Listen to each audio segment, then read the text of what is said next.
Hi, I'm Charlene Bowden, the founder and president of It's Just Us Productions.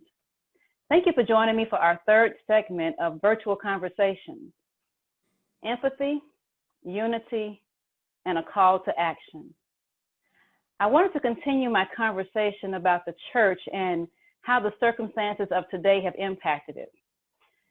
With me to discuss this is Bishop Jim Swilley, founder and leader of Metron at Landmark's Midtown Arts Cinema. Bishop, thanks for joining me, and how are you? It's all good, Charlene. I'm doing well. I'm glad we finally connected. Yes, everything works just in time. Agreed. So Bishop, I want to start here. Can you tell us about Metron? What is Metron? Well, I started Church in the Now in 1985. It became a mega church, and I pastored that church for 30 years. The last few years of that, in 2010, my ministry kind of took a different turn, and so the ministry was considerably scaled down, and I was planning on just staying in Conyers, Covington area.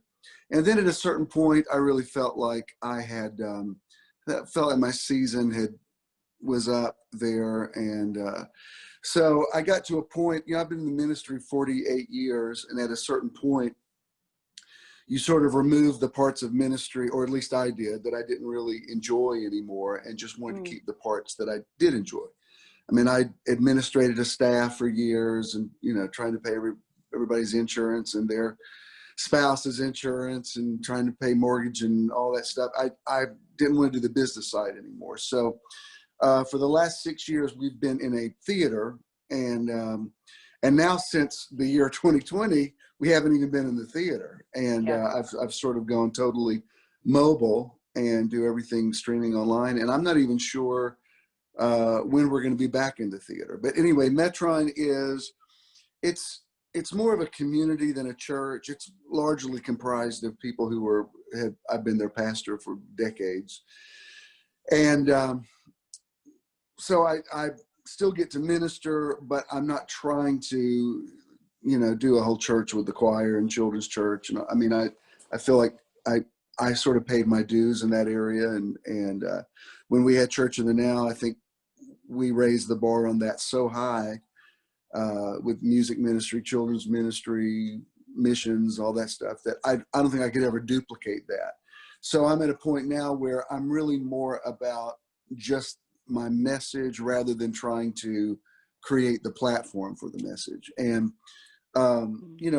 internet has changed everything. I mean, not just with doing this kind of thing, but I even got to a place sort of at the end of my run at Church in the Now, because just even having cell phones and texting has made me so much more accessible, that I would come into the office and my secretary would say, "I got a message that so-and-so is in the hospital." And I'd say, "Yeah, I was with them all night in ICU," because they just contacted me directly instead of going through, waiting for office hours and to contact the secretary and that sort of thing. And I started realizing more and more, even with counseling appointments, and I know this is the long answer to your question, but I'm kind of giving you some context. Sure. Now, people contact me on Messenger or with a text and just sort of get to the point, this is my question, or I need agreement and prayer or whatever.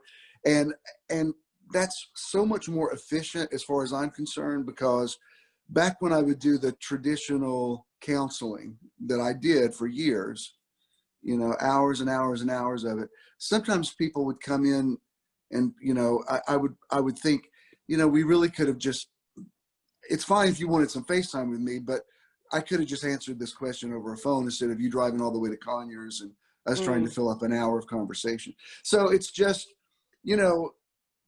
the concept of being in the now is, I've built my entire life around that. And so when the world changes, we have to adapt to it. And sometimes the church is the last sort of you have to sort of drag the church into the now.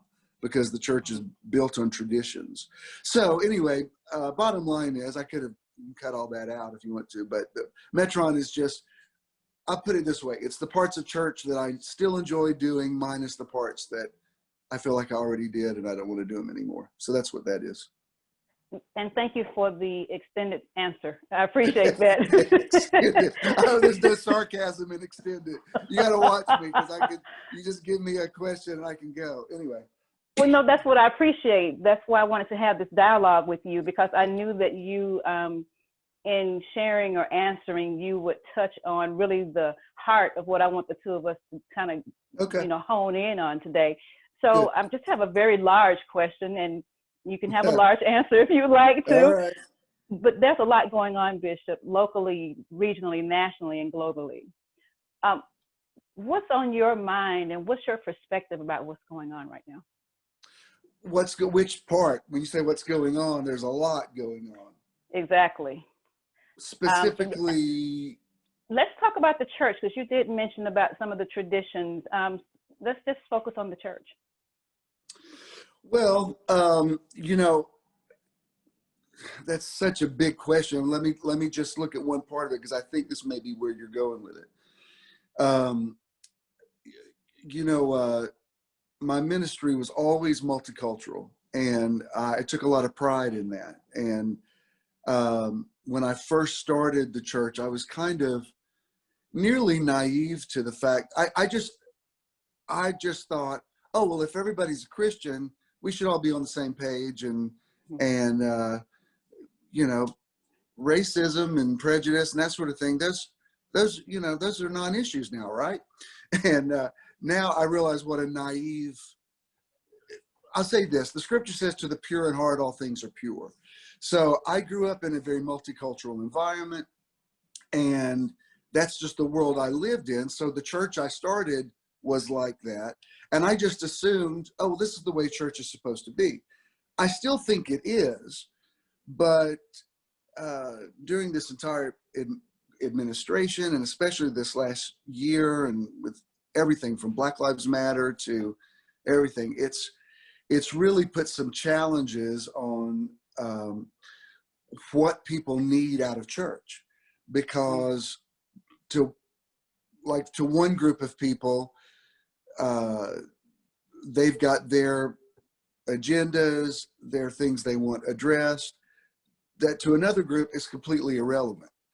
And so it has made, I think it's made ministries that are multicultural, I think it's made them more relevant than ever, but it's also given them challenges that never existed before. And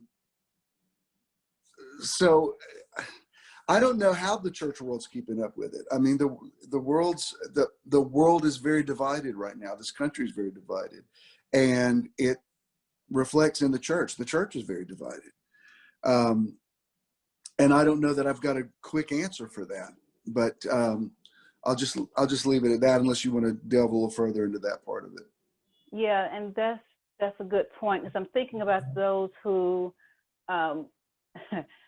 either have never stepped foot inside of church walls, and now their first experience of church is virtual, and just thinking about that, and how our children now, they were already just immersed in technology, but now it's like, now I go to school with technology, I go to church with technology. So what do you think, how do we now, in all of this form community, what do we do at this point as it pertains to just being community and staying united and connected? Well, whether people like it or not, or deny it or not, it is the new normal. And, at a certain point, you have to say whether this is not my vision for the world, but this is the way the world is now. I mean, even yesterday, and, I'm all about being positive and calling those things which are not as though they are. But yesterday was one of the highest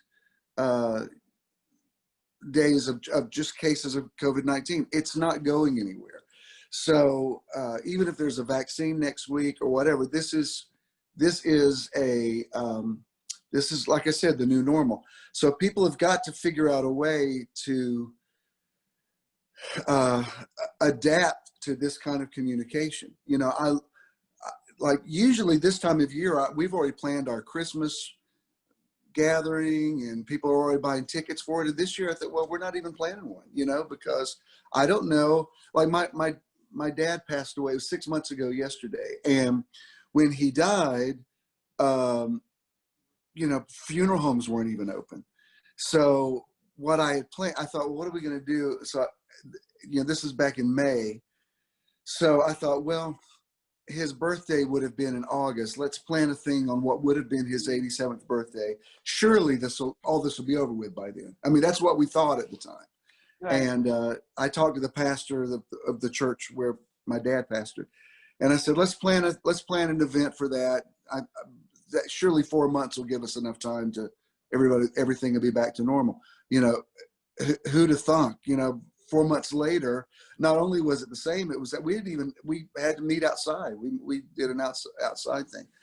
So, you know, the one constant in life is change. And I don't know now, like my son, Judah, he has a church in Covington, and I noticed they all meet and they don't seem to be, you know, they don't wear masks. They don't seem to be concerned about it. And I think, well, that's on them. I can't answer for them. He's a grown man. That's where his church is at. My congregation is not there. They're like, nope, we're still staying at home. we'll give online. We'll see you Sunday stream. And, you know, everybody has to find what's right for them. But one thing is for sure is this is the way things are now. I don't know if they're going to be this way indefinitely, but you can't fight change. You have to adapt to it. And there's nothing that compares to face-to-face conversation and human touch and hugging and that sort of thing. But until we get to the other side of this river, people are going to have to find new ways to communicate and stay relevant to each other. And then this is one of them. Exactly. No problem. And then in the middle of all of that is this conversation of fear. So how do I stay true, I guess, if I can say it that way, to the fact that I have fear and apprehension, yet faith? Right. What do you say to that? I don't know that, you know, in Hebrews 11, there's an interesting, you know, that's the Hall of Fame of faith. They talk about all the great patriarchs of faith. And I think it's verse 8, there's a thing that says about Noah. It says, talked about him building the ark. And it says, Noah, something like he moved by fear, he moved in faith. In other words, he was afraid of the reality of what was coming, and he translated it into being proactive and responding with faith. And even the whole thing about, like right now, that I'm still shocked that just the wearing of masks has become a political statement now. That's beyond my comprehension how that happened. The way I look at it, people wear seatbelts and still die in car accidents, but I still put on my seatbelt when I drive. And when I fasten my seatbelt, it's not necessarily a statement of fear. It's not that I'm afraid I'm going to die in a car accident. It's just making a point with a reality check, saying, okay, this is within the realm of possibility. I don't believe it's going to happen to me, but let me just do this. Let me just take care of this one thing that I can do. Like in Ephesians 6, where he says, having done all to stand. In other words, until you have done what you can, you're standing prematurely. People lock their doors at night and still get burglarized. There's still home invasions, but we still lock our doors. So it's not so much fear, I don't think, as it is wisdom. Like, I think through the whole pandemic thing, I don't think the idea of fear has even crossed my mind once. I'm not afraid I live in a building where I have to share elevators with people and that sort of thing. And I always wear a mask and maintain all the protocols. I don't see those as a conflict. I think once I know I've done everything in my power to protect myself, then fear is not really, to me, it's just wisdom. It's not really fear. Now, as far as it affects the church and people actually congregating and what I think, well, everybody's got to do what's right for them. I can't dictate to somebody else. Like I mentioned, my son, I mean, sometimes I look at their pictures of their church on Sunday and I think, wow, your people, they're not scared of this at all. I mean, I can tell from the pictures, they're, on the other side of fear. And I'm like, I hope that works out for y'all. I'm not trying to be negative. I hope, you're a grown man. That's your vision. That's clearly your people's comfort level. So, okay, let's believe for the best. Everybody has to do what's right for them. Everybody has to work out their own salvation. And so when it comes to what some people label as fear, other people just see as wisdom. And I can't tell you what that is for you. Like I live a block away from, a couple of blocks away from where a lot of the looting went on a few months ago. And my neighborhood definitely took a hit. And I've had people who said, are you afraid to live down there? I think, no, I live in the city. There's crime everywhere. There's crime in the suburbs. I'm not gonna leave my home because, some things happened. I don't live in fear. I also don't get in the middle of, when something's going on, I think I'm going to sit this one out. You know what I mean? That's like, I don't think that's, I don't think that's a time to test my faith. And I also don't tell other people what to do. It's like, I'm not trying to condone looting. I'm just saying, if you're responding to something in a certain way, that's your prerogative. But I also have to coexist with you. So I've got to find a way, because the just shall live by faith. I'm very realistic, but I'm not going to live by fear. And so churches have to find what is their, where are they at? Because you've got to find a place of agreement. What can everybody agree on? And if that's what a church has agreed to, then you fellowship around that agreement and take it from there. Yes, and many of these things I've been thinking about what's going on. And one of the things that came to my mind, not only with all of the differing viewpoints and conversations that are happening within the church about everything, that's a big word, everything, right. But I've been really focusing a little bit more on what seems to be division. The divided body right now. And so it took me back to Dr. King's quote about 11 a.m. on Sunday, the most segregated hour of the week. And he also stated the difference between being segregated and segregating. What are your thoughts about the difference between segregated and segregating? And what's your opinion on the church, the issue with the church with that? Well, it's interesting. I've, the last few months looking at people's social media platforms, and some people who've sat under my ministry for years, I read some of the things they post and I think, well, clearly I had no influence on you whatsoever. They'll be like, you'll always be my pastor. And I'm thinking, no, I don't think so. Because I don't think you ever really listened. If that's what you believe, as recently as yesterday, I was reading what people were writing about the election, and I think, I don't know. I don't know how you came to that conclusion. And in the last few months, I've seen a lot of people, especially white people that I know, who have said, well, I don't even see color. I don't even see color. I don't even believe. And in the last few months, I've addressed that a lot. I've said in several videos, I said, look, that sounds good in theory. I understand what you're saying, and I've probably said it too. I don't see color. I said, but now when you say that, especially if you're coming from a vantage point of privilege and that sort of thing, I think you do need to see color. Because if I look at you and say, well, I don't even see color, what I'm implying is I am indifferent to your journey. You have had to deal with things that I've never had to deal with. It nearly becomes dismissive. Like when I hear people say, I don't even see color, and again, white people, I hear them say that mostly.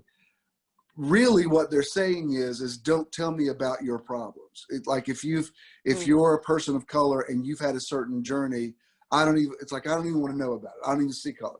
So I think when you talk about the difference between segregated and segregating, that's a very complex question now more than ever, because I think even like I've looked on some of the websites of other multicultural churches, and I can tell they don't even want to deal with what's going on. It's like they're like, no, we're the church.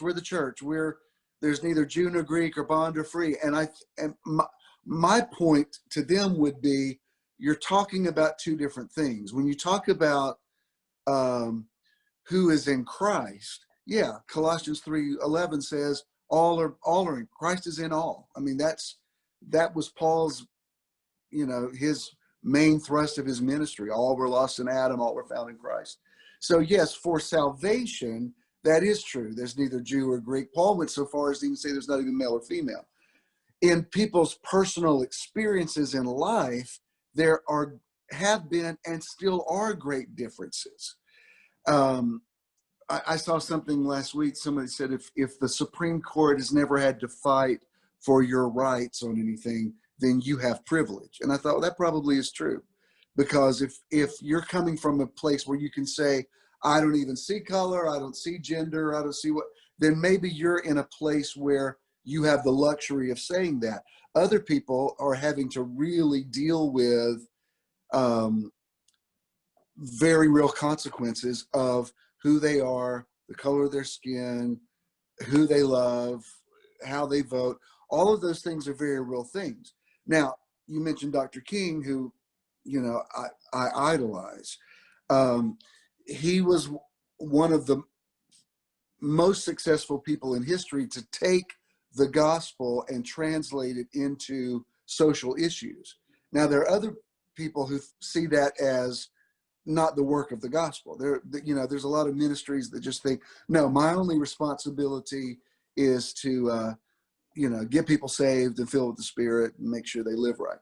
Those are two complete different ideologies. And I'll tell you, if you'd asked me those questions 20 years ago, I would have had grandiose ideas of how we can fix that. Now I think, wow, it's kind of like jumping in the Pacific Ocean and thinking you can swim it, and then you start looking at how big it is. You think, oh, this situation and problem is much bigger than I can fix in a sermon or even in a church. And it's something we're all having to figure out. And my only exhortation to the church world is stop being so out of touch with what is happening in the world around you, because there is a sense that the church is supposed to be an oasis, a hiding place, but not when it makes you irrelevant to the world. There's a reason why Jesus said, you're the salt of the earth, you're the light of the world, and we're supposed to be salt and light. And that's not just about getting people to know Jesus. That's about what the gospel was about to begin with. See, you gave me a complex question. I gave you a complex answer. That's what you gave me get. a lot of meat. You gave me a lot of meat there. I'm High slicing it protein. yes, I've got my knife and fork and I'm separating it. This is good stuff. And I want to stay on a lot of different things that you've shared. I'm kind of really going back to Church in the Now. That's my first experience of your ministry. Now, right. I didn't do the research, but I recall hearing that Church in the Now was the first or the only non-denominational mega church in Conyers with a multiracial congregation. And I understand that you experienced some backlash about that from other pastors in the community. But overall, what message did you want to convey to the community? Well, when you have an apostolic ministry, there's no, people can say the church isn't about you, it's about Jesus. Yeah, that's sort of true, mostly true. But if you start a ministry, it's going to have your apostolic worldview. It just is. And it's like, I remember one time I said something about starting the church, and somebody said, they said, "You didn't start this church, God did." And I said, well, let me tell you, there was a story about a farmer that planted a garden, and he was talking about the garden he grew, and somebody said, you didn't plant this garden, you didn't grow this garden, God did. And he said, yeah, well, you should have seen what it looked like when God had it by himself. And that's the way I feel about church. It's like, yeah, there's a lot of you in church, in your ministry. There just is. And so that was, I didn't go to Conyers. And when I went to Rockdale County in the mid 80s, it was about 90% white, very segregated community. And I actually had people tell me I'm the one that integrated the community. I thought, wow, I have a lot more power than I thought. I really think you might think I was a bigger deal than I was. But again, I was just assuming that's the way the world was.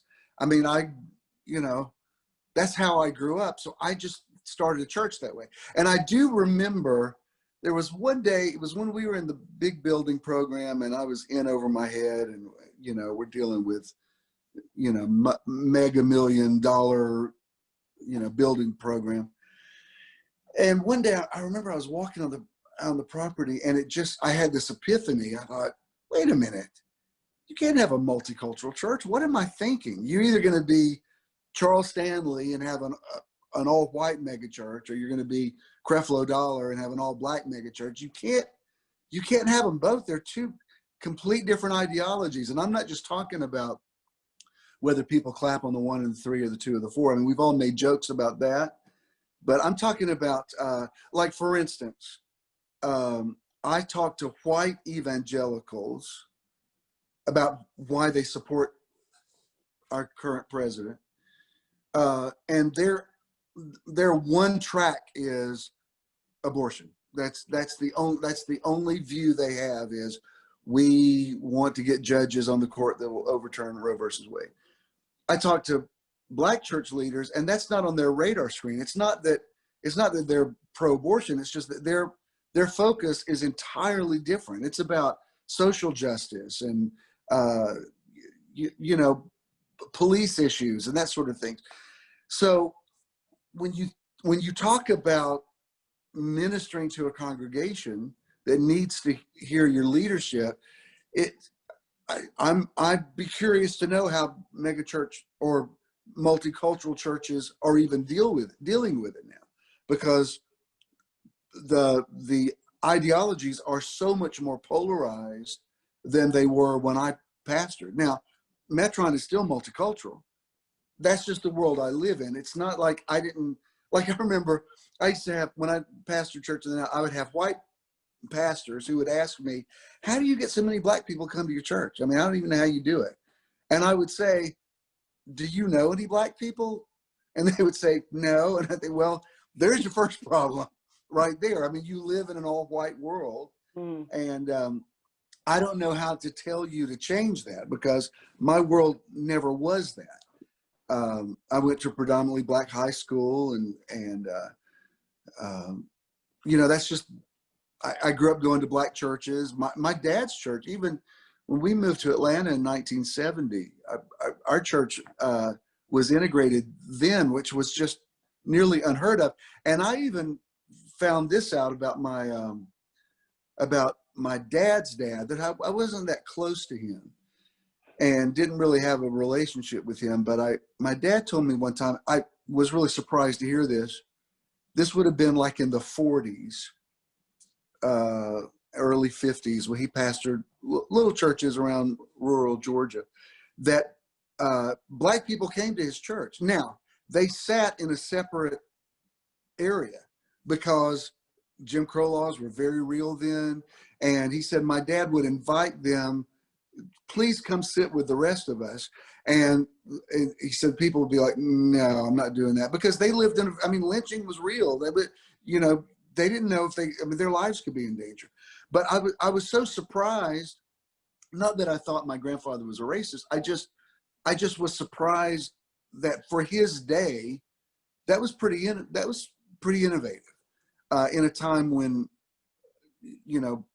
Jim Crow was a very real thing, and restrooms and water fountains, everything, you know, public places were segregated, and that their church was integrated. I was really pleasantly surprised to hear that. I knew that from my mom's side of the family. I knew, you know, my uncle was you know, big part of the civil rights movement. I didn't know it came from my dad's side too. So there's a lot of things I take for granted that I don't know how to tell somebody. You know, I think it's baby steps. You have to just start dialoguing with people and listening to people, and not automatically judging somebody else from your paradigm, because their life experience is very different from yours. And I forgot. I talked so long. I forgot what the question was, Shirley. You're gonna have to We're on edit a all roll. this down. We're on a roll. We're good. We're good. And you know, one thing that I appreciated about Church in the Now was the diversity, and not just the racial diversity, but the transparency and the grace that you and the leadership fostered in creating in that community. People didn't feel judged, and Right. You just spoke to that, kind of the history in your family of possibly why that was important to you. But why was it important to you to have this place where everybody felt like they belonged across the board, belonging across the board? Because that's the God that I know. You know, the Bible is not a book. It's the Protestant canon is 66 books written by 40 different authors over a 1,500-year period. So anybody who says the Bible isn't full of contradictions has clearly never read it. It's certainly full of contradictions. And so if whatever your viewpoint is, you can find something in the Bible to buttress your point. If you want to preach the judgmental God, the God who sends everybody to hell, you'll have to take them out of context and make them say something they didn't mean in the original language, but you can make that point. And so much and this goes back to when the church started forming back in the, you know, medieval times, and the Catholic Church and the church history. The church became such an agency of control that there had to be this message of, you know, you better it's our way or the highway. You better do things our way or you're in trouble. And if you don't endorse us, God doesn't, you know, approve of you. And I just that's not the God that was revealed to me. Certainly not Jesus. Jesus seemed to be so laid back about the things that the church obsesses over. Like, for instance, there was this one time when the disciples heard this other guy who had not been chosen by Jesus, but he was out preaching the gospel and healing people and doing all the stuff. And they came to Jesus and they said, "You need to stop this guy. We didn't endorse him. He's not one of us. We didn't send him out." And Jesus said, "Don't worry about it. They that are not against us are for us." Well, that idea is virtually absent from the church. Everybody's against everybody in the church, like in big church world. And, you know, Jesus said, "Blessed are the merciful, for they shall obtain mercy." And I knew certain things about myself my whole life that I thought, I don't want to be judged for that, because I know my heart and I know my relationship with God.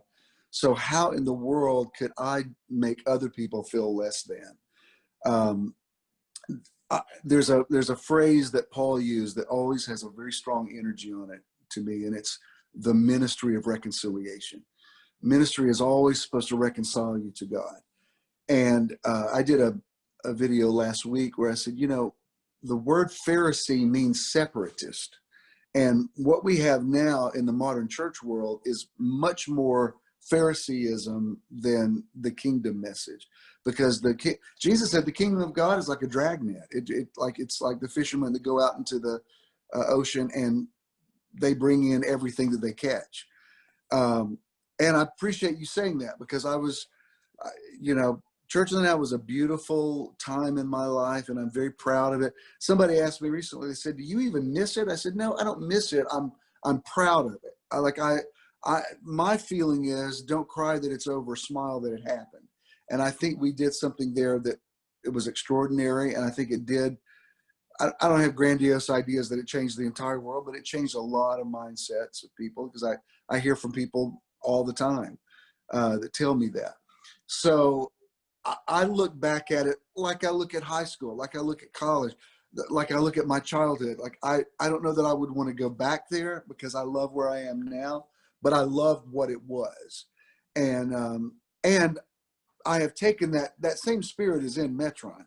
Really, in some ways, it's taken up a whole other notch, because I'm much freer as myself now. You know, I'm totally myself. I have nothing to hide. I'm bulletproof, because anything you think you could find out about me, I already got it and told you and put it on the World Wide Web. So, you know, like it's funny. I don't know if you want to go here in this conversation, but when I came out in 2010 publicly, you know, it was a big deal. Lost a lot of people, gained a lot of people. And there's a guy that came, he's still my head technician at Metron. And when he first came, he said, I saw your video, and I realized he is married and has 4 children. He said, I want you to be my pastor. I said, really? I said, because the vibe I'm getting from you is that you're a straight man. I said, my gator is not picking up anything on you. He said, no, I'm straight. He said, but when I heard you tell the truth about yourself, I thought, well, I can trust that guy. He's got, if he could tell the truth about that, he'll tell the truth. He'll just tell the truth. And I said, wow, that really means a lot.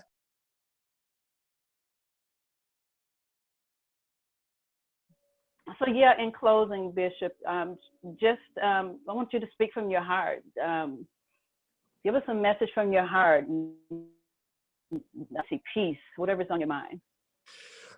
Jesus said to his disciples, let's go to the other side. And he got in the boat, and there was a storm. He did have to calm the storm. I love that he just said, let's get to the other side. That's not denying that the storms exist. It means that you keep moving regardless of the weather. And so we're in challenging times, that's for sure. But I want to believe, you mentioned Dr. King earlier, and this was not actually an original statement of his, but he made it famous. He said the moral arc of the universe bends towards justice. And so the part of me that is still an idealist and a dreamer and a man of faith, when I see craziness happening in the world, I feel like, well, it's labor pains for the earth giving birth to something better. And sometimes it doesn't feel that way. I mean, sometimes, when a woman's in labor, she's not enjoying it. That's not the fun part of having a baby. And, but it yields something wonderful at the end of it. So I do think we're in turbulent times because a better earth is trying to be birthed. And I can't tell you I feel that way 24 hours a day. There's sometimes I watch the news and I think, dear God, what is going to happen to everybody? But then the deepest part of my heart says, we will get through this. We will get to the other side. We may have to stand up in the boat and say, peace be still, but one way or the other, we will get to the other side. And I believe that for the church. I believe that for the country. I believe that for the world. I believe that for myself. I believe that for you. So we will get to the other side of everything that's happening. We will. We have to. Yeah, indeed. I think you used to say something like, don't leave the theater until you get your happy ending, right? That's right. Yeah. Yeah, because they used to, sometimes they'll try out 2 or 3 different endings to a movie to test market it with an audience. And if you buy a DVD of it, sometimes they'll include all of the alternative endings. And yeah, I still believe that. Wrestle with the angel until it blesses you, for sure. You were a good listener, Charlene. Look at what a good church member you were. Well, thank you, sir. It has been an absolute pleasure having you today. I have enjoyed our conversation immensely. Likewise. And let's do it again sometime soon. Anytime. Thank you so much. Peace. And I want peace. And I want to thank you all for joining us today. please visit our website at IJUproductions.com for more information and for updates. Thank you again for tuning in, and be well.